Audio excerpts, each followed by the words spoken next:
A black screen. The sound of traffic in the distance. Then, faintly, the whisper of a voice. He's planning an accident in my car. Brake failure. A serious head injury. That's how they'll do it. These words, attributed to Diana, Princess of Wales, are not the wild imaginings of a paranoid mind. They are written in her own hand, part of a private letter she confided to a friend. A letter that would, in time, be seen as a chilling prophecy of the tragedy to come. Narration: Diana Spencer was never meant to be ordinary. Born into an aristocratic family, she entered the world of royalty in 1981. Marrying Prince Charles in what was described as the wedding of the century, nearly 1 billion people watched as a shy nursery teacher-s assistant transformed into a princess draped in ivory, silk and pearls. To the outside world, it was a fairy tale. But behind the palace doors, the reality was far more complex. Diana herself admitted she was unprepared for the life awaiting her. The relentless scrutiny, the icy formality, and her husband's affections that seemed forever divided. She was adored by the public, but often isolated within the monarchy she had married into. Her warmth, her empathy, and her instinct to connect with ordinary people made her the people's princess. But those same qualities set her apart from an establishment built on tradition and distance. Atmospheric transition: through the 1980s and 90s, Diana became the most photographed woman on earth. Every gesture, every glance, every stumble captured and analyzed. She used her platform to champion causes others dared to avoid. Dates awareness. Landmine victims, the marginalized and forgotten. She crossed boundaries that others in the royal family never would, and in doing so, she made enemies. Narration: her marriage to Prince Charles collapsed in a storm of betrayal and public scandal. The fairy tale was shattered, and the world watched a young mother of two carve her own path. But independence came at a cost. Free from the palace, Diana also became more vulnerable. Paparazzi followed her every move, cameras flashing in her face as she tried to live a private life in public. The constant harassment wore her down. Friends recall her speaking of being watched, monitored, even plotted against. "You're not paranoid if someone really is out to get you," one confidant later said. And Diana herself seemed to believe it. Punchy, quote, in her own words, she once confided, "This phase of my life is the most dangerous. They're planning an accident in my car." Narration: whether it was a fear born of experience or knowledge of something darker, Diana carried that weight in the final years of her life. By the summer of 1997, she was trying to move forward.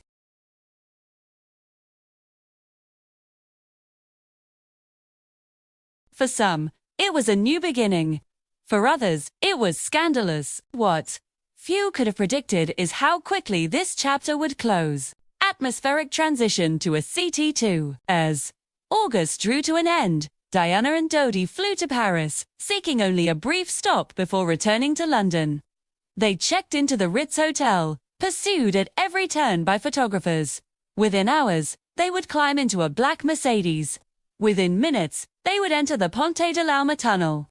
And within seconds, the fairy tale would end not with a crown, but with catastrophe. Paris.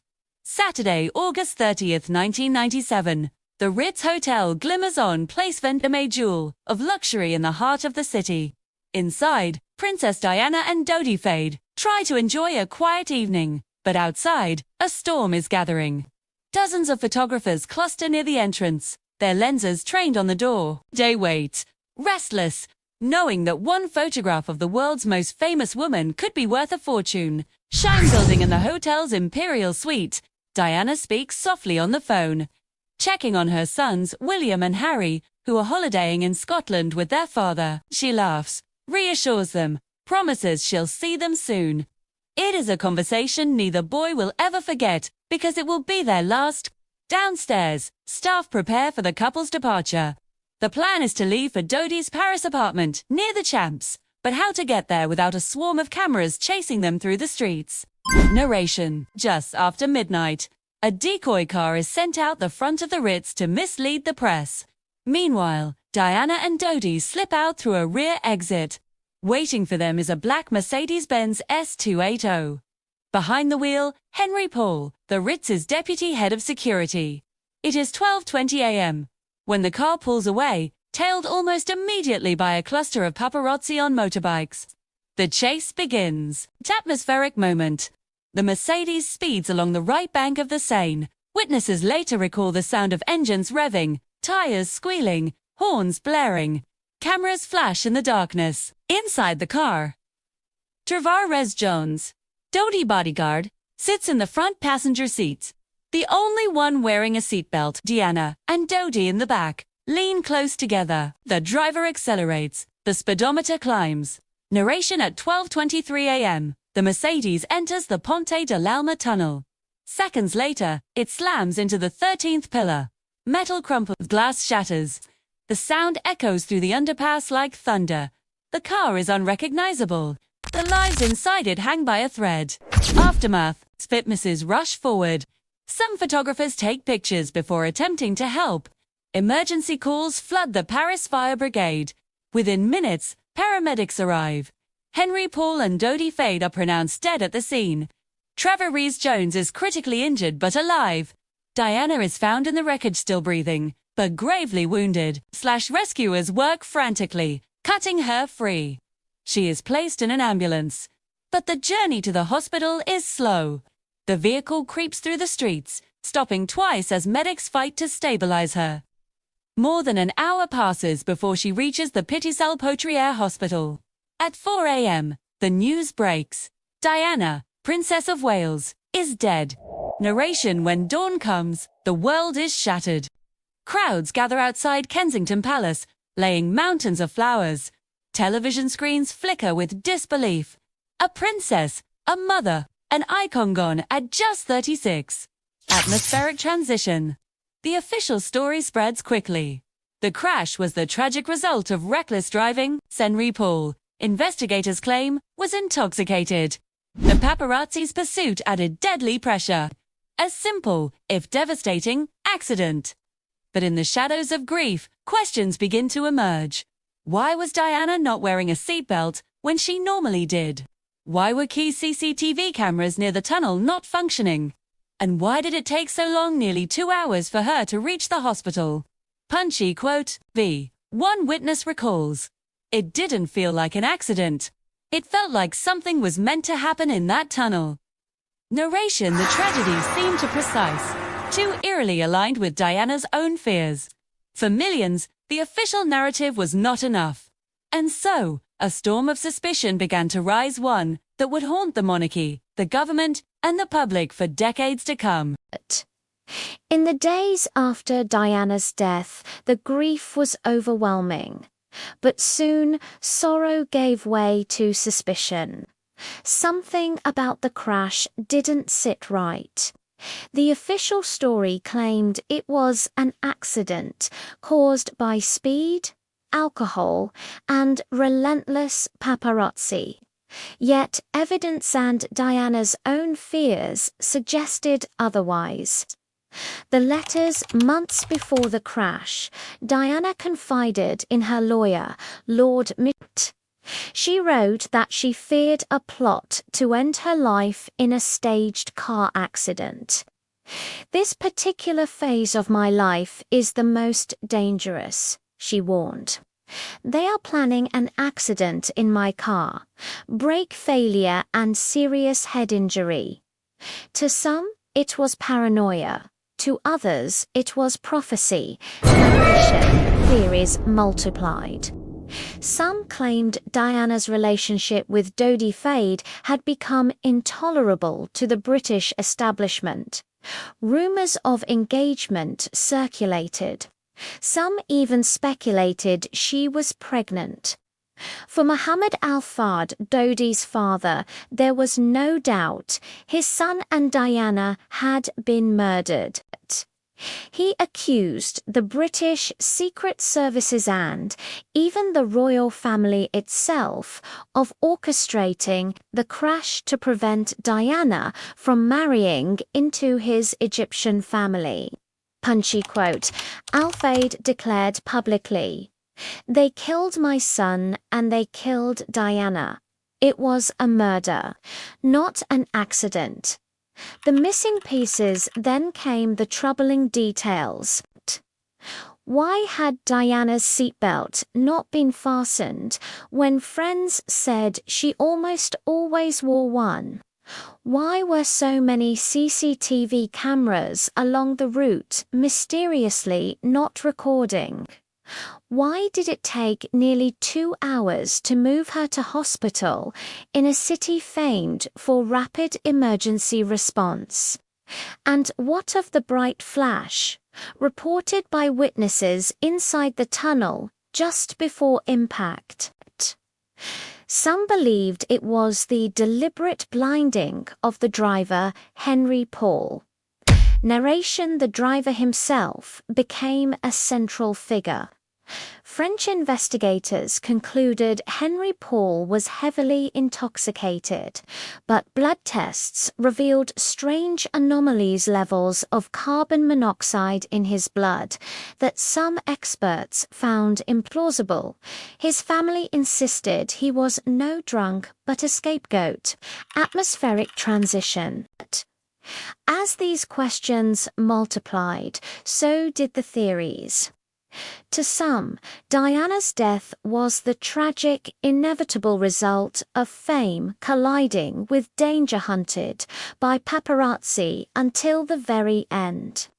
To others, it was a carefully arranged operation, silencing a woman who had become too unpredictable, too powerful, and too free. Narration: the image of Diana and Dodi on holiday, relaxed and in love, was more than just gossip. For some, it represented a potential future that threatened the monarchy itself. Was this a woman about to reinvent herself far from the control of the crown? Or was she simply unlucky, caught in the wrong place at the wrong time?